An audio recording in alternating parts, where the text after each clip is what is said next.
Well, it's the video we've all been waiting for. It's the top 10, this time 20 albums of 2021. I always love doing these top 10s. You know, it gives me a great opportunity to go back throughout the year and rediscover things that I'd missed and just really do a deep dive in the music that I really did love. And 2021 had a lot. Like, 2021 in a lot of ways improved upon some of the situations that we found from 2020, but it also didn't, you know? But one of the things that definitely improved was all the music that came about, because there was a lot of music that came out in 2021. I'm going to start this top 20 because I couldn't narrow it down. I'm going to start off with the usual caveat, which was I couldn't listen to all the music that was out there this year. It was just impossible. Like, if I were to sit down every day and listen to a new album, I would still have so many albums left to listen to by the end of the year. So it's just infeasible for me to listen to all the albums, even in the subgenre of progressive rock, which is what I love to listen to. If there's an album that's not on this list that you felt should have been, it's probably because I didn't hear it. So, you know, let me know of those ones down below. Second of all, and most importantly, I feel like no matter how many times I say this, it doesn't really get across. So I'm just going to say that this is a perfectly set out list where it's not only objectively, but like scientifically correct. And if your list wavers in any way that isn't on this list, then you're just wrong. Jeez, you know, obviously not. You guys do know that this is completely subjective. These are just my own personal takes. Anyway, I think that's the lead up for that. The first 10 albums I'm going to be talking about are my 20th to the 10th best albums, or I guess the 11th album. So I'm just going to kind of rapid fire those ones pretty quickly so that we can get to the meat and potatoes, which are the top 10. But at least I wanted to acknowledge and talk about these guys, but I'm going to do that pretty quickly. Also, pretty much all of these, I'm pretty sure, have their full-length album review. So if you want to see my entire thoughts about those, head on over to the reviews. I've left all those down below, and if you want to kind of get a sneak peek of what's to come, I've left them all alphabetically rather than numerically of where they land in the list, so you don't get everything away. But if you want to see my album reviews for those, I've left those down below. Okay, without further ado, let's dive into this list. Number 20. The Neil Morse band, Innocence and Danger. Neil Morse, more than anybody else this year, pumped out a lot of material. Love the fact that he's bringing in more of the boys to actually help round out the album overall. Just straight up retro prog. And yeah, it was a good time. Number 19. Swagger and Stroll Down the Rabbit Hole by Diablo Swing Orchestra. Now, this album could have easily been within my top 5 albums of the year, but it was just the mixing that really brought it down. But besides that, I really want to talk all about the advantages of this. I love all the different expressions these guys are trying on this. I'm loving all the different, like, styles, and all of them work. Like, it never feels like it's a misstep going from track to track. It never feels out of place. It all feels where it should be. And yeah, it's one of Diablo Swing Orchestra's most fun albums, which is really saying something because they are a master of fun music. So yeah, this was a really great treat. Number 18. Illusory Walls from The World is a Beautiful Place and I Am No Longer Afraid to Die. Great album. The first 2 tracks off of this hold 2 of the best tracks of 2021. And the last 2 tracks that go well within like 10, almost 20-minute mark is just beautiful. And I'm loving the fact that these longer stretches of music, these longer stretches of sounds are making their way more and more into other places and other spheres of music. I'm loving that combination of very accessible tracks to open this album up and very dense and meaty tracks to close it up. Great listen if you haven't heard it already. Number 17, Common Ground from Big Big Train. So I wanted to put this one higher up on the list, but just all the albums before it or all the albums after it, I loved it a little bit more. I really love the continuation of the Big Big Train sound. You know, I feel like they really grew as a group between the last one and this one. I was getting flavors of the Grand Tour, of Folklore, some of those really big sounding albums. I love the stretches of music in this one. There wasn't any song that really bogged the album down, as sometimes Big Big Train can do, but all the songs hit really well, and I'm really excited for Welcome to the Planet, and I'm really saddened to see that the lead singer had unfortunately passed away. So this was kind of a prelude to the Swan song, which will be coming up later this next year. So yeah, Common Ground, great effort from a brilliant retro prog band. Number 16, The Absolute Universe by Transatlantic. Okay, so you knew that this one was going to be on the list. This album really started off 2020 for me, like this one, or 2021 for me. It really kind of set the stage for the music that would come through. This was like the first big release for me for 2021, and I love their experimentation of what an album is, what an expression of music can be. I love that they were able to really open up their sphere in that sense, released a more tight version of the album, and then released a larger, kind of stretching their legs, and both serve as their own individual album while also being a continuation of this idea. You know, one was essentially a continuation of the whirlwind, while another one was a response to the 2020 pandemic and everything that it held into it. So really enjoyed this one, and it really served as maturing after repeated listens. So yeah, a great outfit from Transatlantic. Number 15, New and Improved by Twerp. So Twerp came out of nowhere this year and released another album. I fell in love with their albums early this year, like we're talking January, February. I dove deep into Over the Top, the one on here. It continues that essence, and I feel like the band is really, really growing. I don't feel like any of the songs on this particular album were any better than the tracks off of Over the Top, but what this album had was a much more strong flow from start to finish. Right from the beginning track all the way to the end, it never had a bummer song. It never had a track that I was like, I'm not quite sure about that one. This one from top to bottom is banging. Number 14, Colors 2 by Between the Buried and Me. Trying to follow up an album that in all intents and purposes is a masterpiece is a Herculean task. Any other band would have flacked at that, and especially with Between the Buried and Me, where I don't want to say that their last couple of outputs have been less than stellar, but they've wavered away from that quintessential Colors sound. So seeing that they're able to go back and capture that essence once again and do it very successfully, I think was a great treat. It still doesn't quite meet the same brilliance that the original Colors did. You know, each track I felt was like a mini epic, or sometimes a full-fledged epic. Each track had that moment in it, and I don't feel like that could be said for this one. There's a lot more shorter tracks off of this one. It's much more of a stream of consciousness, and in some ways that works really, really well, but in some ways I feel like I was looking for those big climaxes, those big crescendos. It's still a brilliant album, one of Between the Buried and Me's best works, and I'm super excited to see where the band goes from here.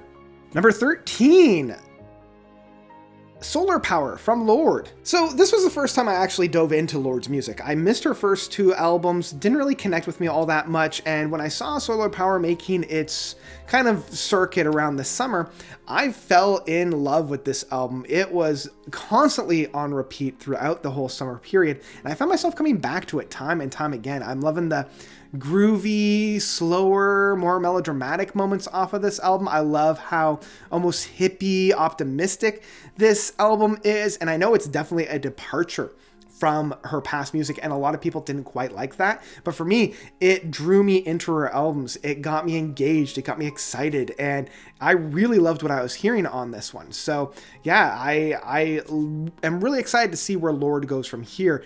Number 12, Daddy's Home by St. Vincent. Now this is another one that kind of came out of nowhere for me. Love this album. I love the throwbacks to the 60s, 70s songwriter feel to it. I love how groovy and how trippy it is.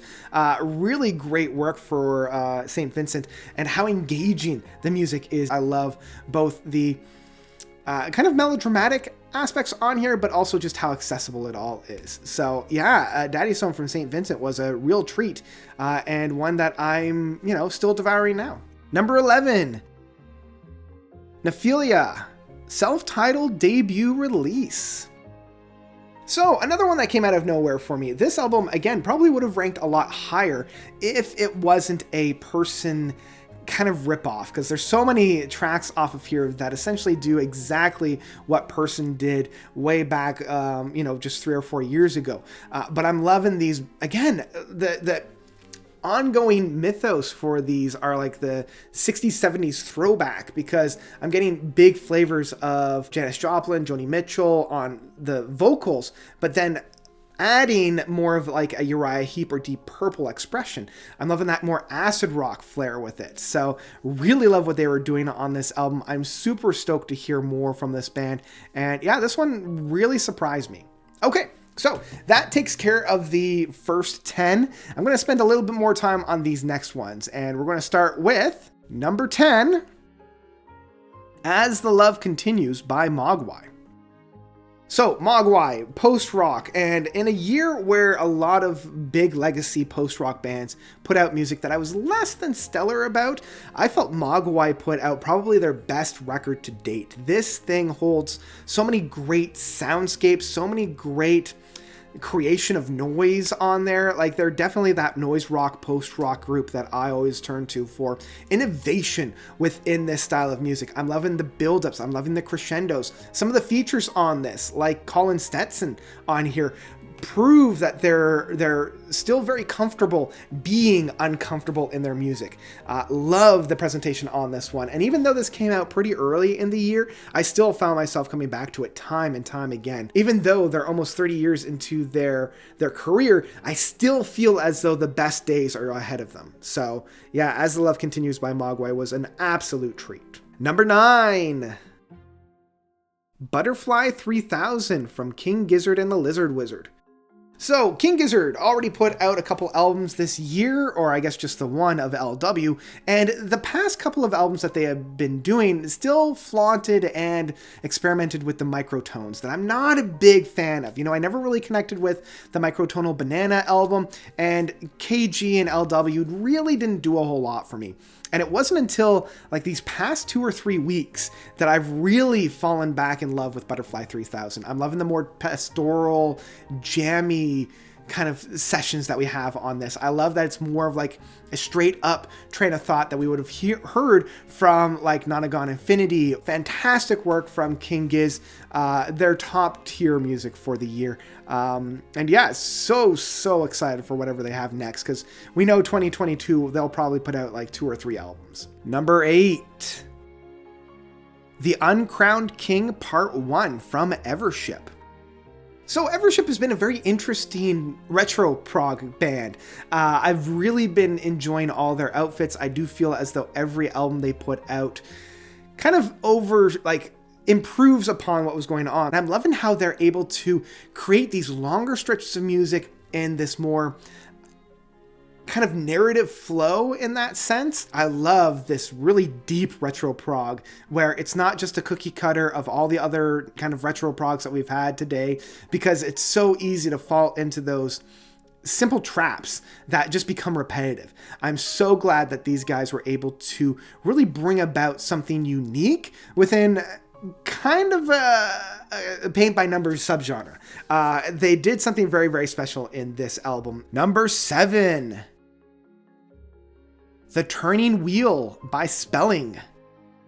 So another one that came out of nowhere for me.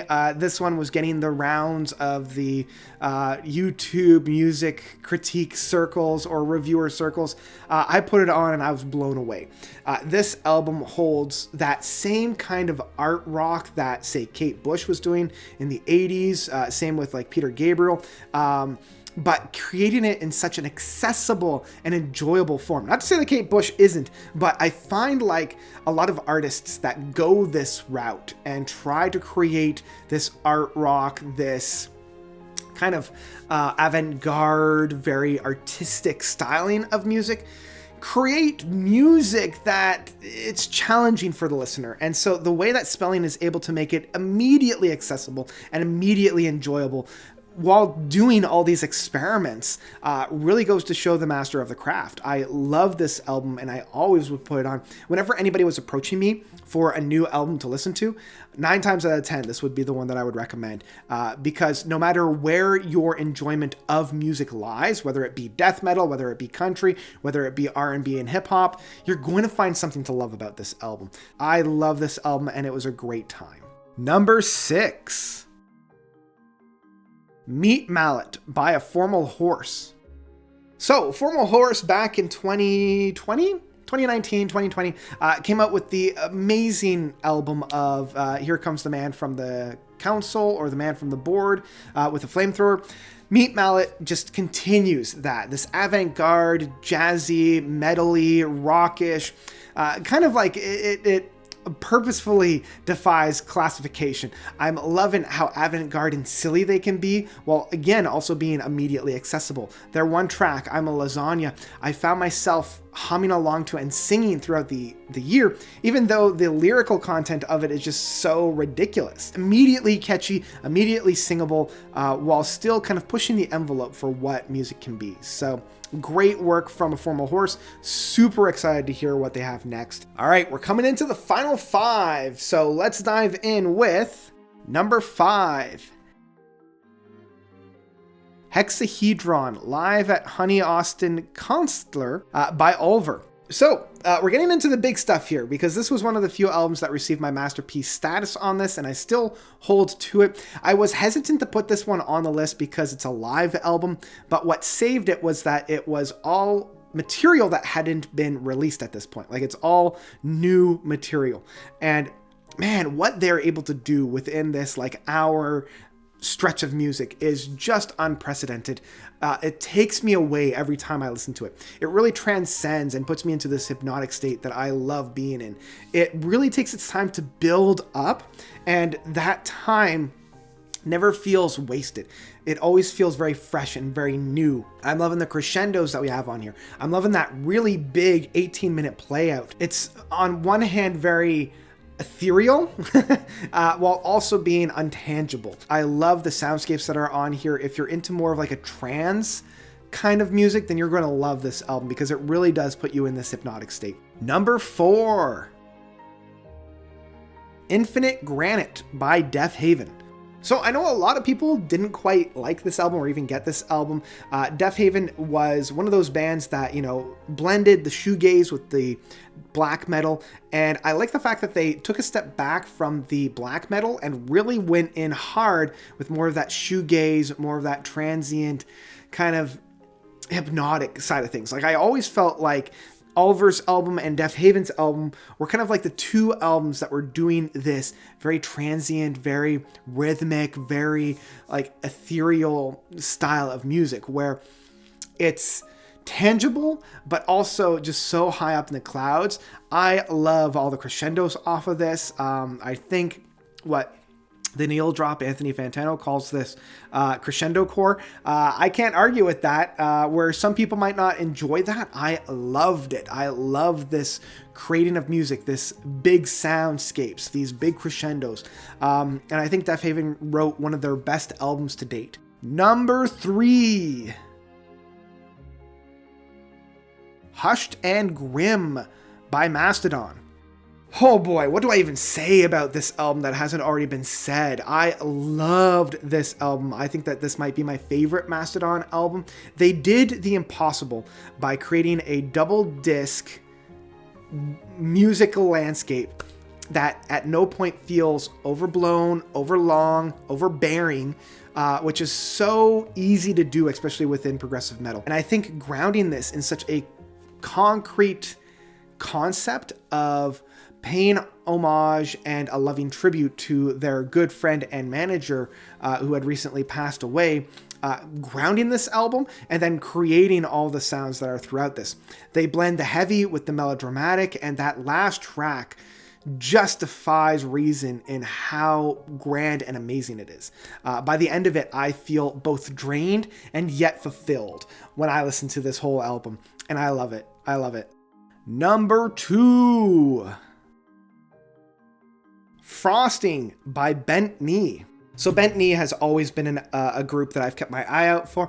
I love pretty much all of their discography in this case. Really fell in love with Say So, and You Know What They Mean just blew me away.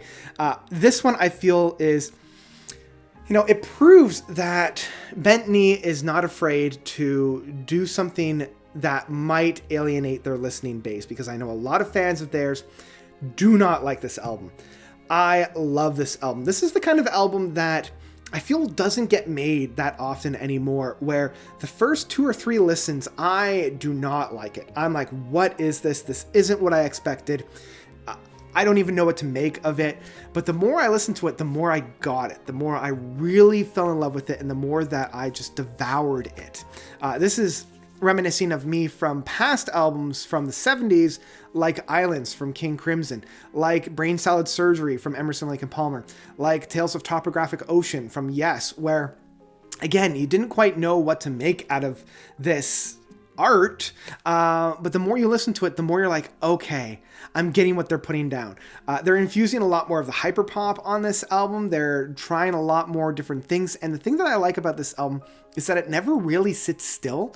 They always have this through line with this hyperpop, very saturated of colors, but they're trying it in all these different settings, and each one just blossoms so very, very well. Every time I listen to it, I love it even more. That's why I got to put it at number 2. But it's not number 1. So before we get into number 1, I wanted to do some really quick honorable mentions. Again, these are just going to be rapid fire. I'm not even going to put a title card. I'll probably put the album behind me. Starting off with Liquid Tension Experiment 3. Love this guy. It really feels like a coming back together, a homecoming. I felt that a little bit with John Petrucci's solo album from last year, where Mike Portnoy was on the drums. But man, these guys didn't even miss a beat. They honestly didn't miss a beat from the 20 odd years between Liquid Tension Experiment 2 and LTE 3. Perfect continuation. Love what they were able to do with this one. Another one was Fortitude by Gojira. Love Gojira. It's such a deep and emotional and heavy band. Loving all the tracks that are on this one. Magma was a little bit melodramatic for me, but I love that this one was just so oomph and in your face. Loved it. Another one that I want to talk about are Convoclade by Black Midi. This one came out of nowhere for me, got a lot of recognition within the outer spheres of music, which I love. I love that this more jazzy, avant-garde progressive rock is making a comeback. Loving the fact that prog is getting more of a foothold within the musical industry and the popular eye.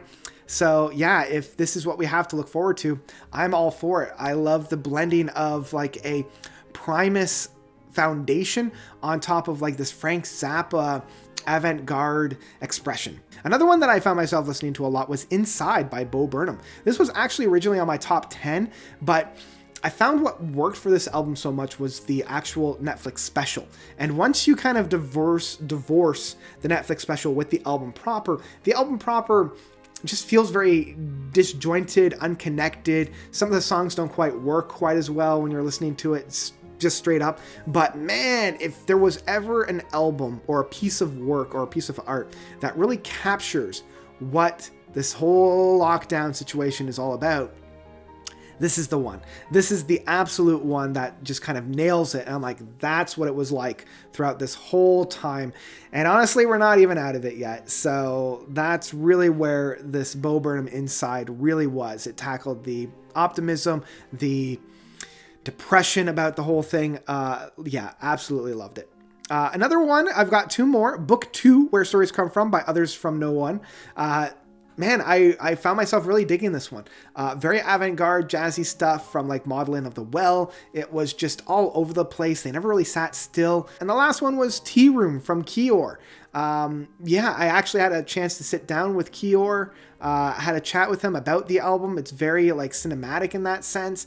I love what he was trying to do with this one. All right, enough beating around the bush. Let's go for my number 1 album of 2021. So let's do it. Number 1.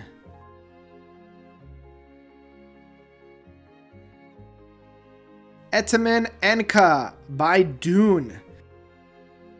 I've recently learned how to say this band's name. I thought they were doing like divine without the I, or divin, but it looks like they pulled a churches and the U is a V. That would have been nice to know before I did a whole album review of this one.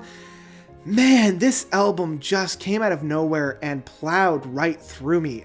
This is like the second year in a row where an album from one of my followers recommended it to me, and it came out to be on top. This is why I love you guys. This is why I love doing what I do. I remember around March when I was really getting into this album, thinking like, this is what the Ocean was really trying to do with their whole prehistoric outfits. I love the build-ups. I love the payoffs. This is peak progressive metal in its purest form. You know, like, they allow the songs to take the time that they need. They don't just cut it off when it was easy. They provided a full musical experience within this one. I love the spaces even between the music to allow you to draw your breath back. This was why I come to progressive rock, where normally other bands I would have like, why'd you do that? These guys bypassed that and did exactly what I was hoping that they would do. I've listened to this album more than any other album this year. Man, if you want some heavy duty, really balls to the wall, insane metal music, this is your ticket. You know, I think this is a great outfit for anybody that loves that really hard driven metal. They don't mind a little bit of screaming on their expressions, because unlike other bands, I feel like they use the screams, the growls to the best of their abilities. You know, like, they don't overstay their welcomes. They use it when it needs to be used, and they use it sparingly, and that's how you need to use those. So yeah, absolutely. Etamen Enka by Dune definitely receives the album of the year from me, and well deserved. So those are my albums. Those are my top 25-ish albums of the year. What did you guys think? What are your albums of this year? What are some albums that I missed? Please let me know all about that by commenting down below. Later on this week, or maybe into next week, we'll see how things go. I'm going to be putting out my surprises and disappointments album. I don't like doing a worst list because that's just not who I am, but there are some albums that definitely disappointed me. So I'm going to be talking about that next week, so tune in for that, as well as albums that, even though they might not have been my favorite albums of this year or even the best albums, they surprised me quite a bit. So we're going to be talking about that next week, or maybe tomorrow. We'll find out. We'll see. But that's about it for right now. Again, let me know of your best albums of this year. Have you listened to the albums on my list? How do they rank with yours? Do you love them? Do you hate them? Again, let me know all about that by commenting. And I think that's about it. If you haven't subscribed already, please do. If you're not following me on my socials, please do. And yeah, I hope everybody's having a good holiday season. I hope everybody's staying safe and healthy. And yeah, let's hope that 2022 is a little bit better than 2021. And yeah, I think that's all I've got. So thank you all so much for watching. As always, you guys are definitely the best. And until 2022, notes out.